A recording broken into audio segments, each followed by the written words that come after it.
Hello दोस्तों, स्वागत है आपके अपने यूट्यूब चैनल लेट्स स्टडी में। तो चलिए, हमारा आज का टॉपिक है स्ट्रक्चर ऑफ किडनी।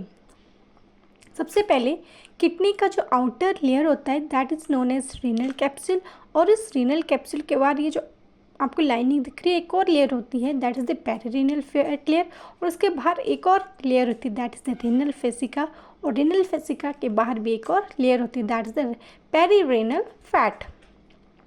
ये पिरामिड्स हैं, रेनल पिरामिड्स, और इन पिरामिड्स के बीच में रेनल कॉलम प्रेजेंट होता है। Then this is known as an, इसे रीनल पिरामिड बोला जाता है, और ये पैपिला है। पैपिले के बाद ये जो orange colour that is known as an papillary duct. Duct के बाद क्या आएगा? Minor calyx and then the major calyx. उसके बाद क्या आएगा? Renal pelvic. This region is known as the renal pelvic, and then this is in hilum, and this is known as green color की renal vein, and hilum के बाद क्या continue हो रहा है? ureter, and then it is known as the renal artery. तो चलिए हम देखते हैं किडनी के बारे में पढ़ते हैं। बेसिकली किडनी एब्डोमेन के लो साइड में प्रेजेंट होते हैं और इसकी पोजीशन रेट्रोपेरिटोनियल होती है। किडनी की आउटर लेयर होती है रेनल कैप्सूल, जो कि फाइब्रस टिश्यू से बनी होती है, और उस रेनल कैप्सूल के बाहर एक और लेयर होती है that is the perirenal fat layer, और इसका काम भी क्या होता है? किडनी को प्रोटेक्ट करना। अब ये जो पेरीरेनल फैट लेयर है इसके बाहर भी एक और लेयर होती है that is known as an renal fascia, जो कि एरियोलर टिश्यू से बनी होती है। अब रीनल फेसिका के बाहर एक और लेयर होती है that is the perirenal fat layer. अब बेसिकली किडनी में दो रीजन होते हैं, एक आउटर और इनर। आउटर को कॉर्टेक्स बोलते हैं और इनर को मेडुला बोला जाता है। और मेडुला में क्या प्रेजेंट होता है? 8 to 10 रीनल पिरामिड प्रेजेंट, और फिर वो रीनल पिरामिड किसको आगे कंटिन्यू कर देते हैं? पैपिला, पैपिला से पैपिलरी डक्ट, डक्ट से पैपिलरी डक्ट से माइनर कैलिक्स, वो जिसका काम होता है यूरिन को कलेक्ट करना, then to the major calyx, and finally किसको लीड करता है? To the renal pelvis. अब जो रीनल पिरामिड था उनके बीच एक रीजन प्रेजेंट होता है जिसे बोला जाता है रीनल कॉलम कैप्सूल, और उसे बर्लिन कॉलम भी बोला जाता है। अब किडनी में रेनल साइनस एक रीजन भी होता है जहाँ से नेफ्रॉन में ब्लड पास होता है। तो चलिए अब हम पढ़ेंगे रेनल यूनिट। बोला कि ह्यूमन किडनी में 8 lakh to 10 lakh nephrons present होते हैं, और हर एक नेफ्रॉन जो है वो यूरिन फॉर्म करता है। किडनी न्यू नेफ्रॉन्स को रीजनरेट नहीं कर पाती है, यानी कि अगर आपको कोई रीनल इंजरी हो जाए, आपको नहीं, किसी को रीनल इंजरी हो जाए या फिर रीनल डिजीज़ हो जाए, तो नेफ्रॉन का नंबर ग्रेजुअली खुद ब खुद ही डिक्रीज़ होना शुरू हो जाता है। ठीक है, at the age of 40 years की एज में 10% नेफ्रॉन काम करना बंद कर देते हैं, और 50 ईयर्स पे 20% काम करना बंद कर देते हैं, और 80 ईयर्स में 50% नेफ्रॉन बंद कर देते हैं काम।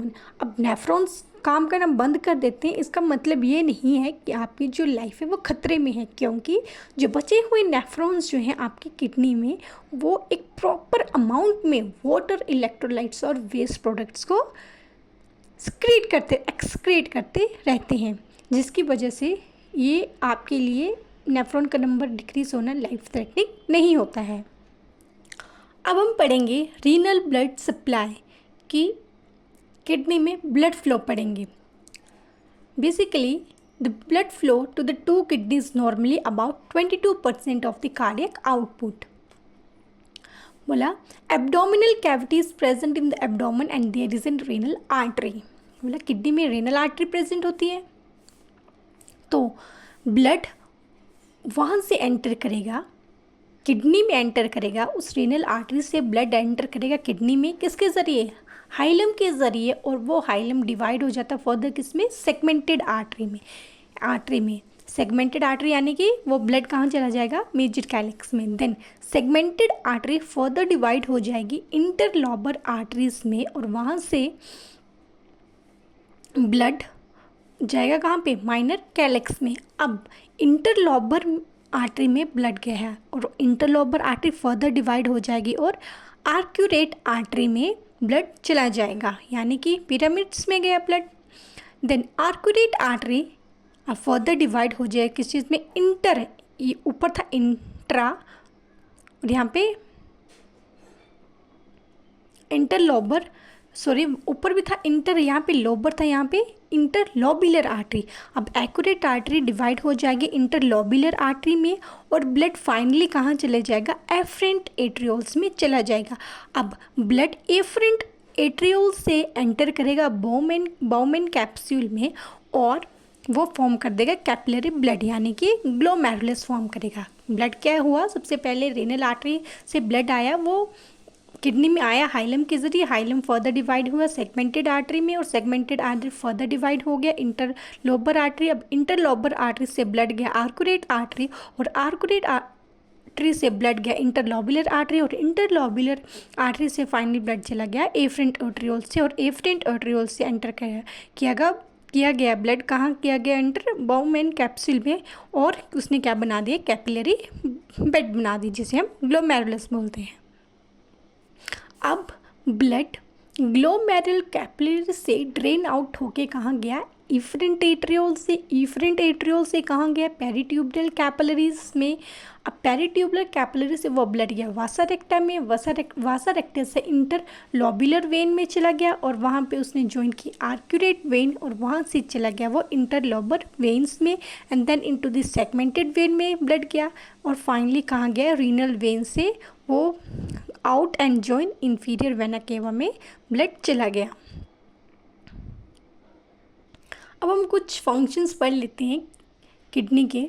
तो पहला फंक्शन है कि किडनी जो है वो मेटाबॉलिक वेस्ट को, प्रोडक्ट्स को एक्सक्रीट करती है। नेक्स्ट फंक्शन है कि किडनी एक्सक्रीट करते हैं एरिथ्रोपोइटिन और एरिथ्रोपोइटिन्स का फंक्शन क्या है, ये एरिथ्रोपोइटिन्स बोन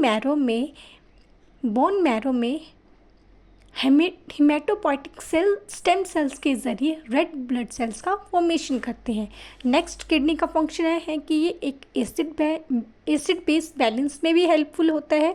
नेक्स्ट फंक्शन है ये वाटर और इलेक्ट्रोलाइट्स को भी वाटर की रेगुलेशन और इलेक्ट्रोलाइट्स को बैलेंस करके रखता है।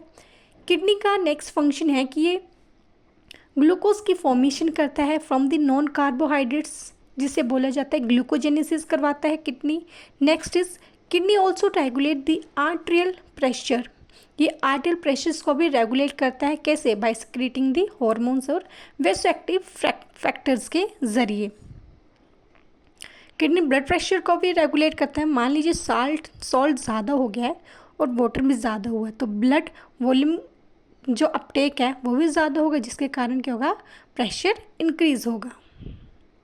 तो किडनी का फंक्शन ये भी है कि ये एक्टिवेशन ऑफ विटामिन B3, यानी कि ये विटामिन B3 की एक्टिवेशन में भी हेल्पफुल होता है। That's 1,2,5 dihydroxy vitamin D3 calciferol. That's all for the today. तो चलिए फ्रेंड्स, अब हम मिलेंगे नेक्स्ट वीडियो में। तब तक प्लीज़ वीडियो को लाइक करें, शेयर करें और चैनल को सब्सक्राइब करें।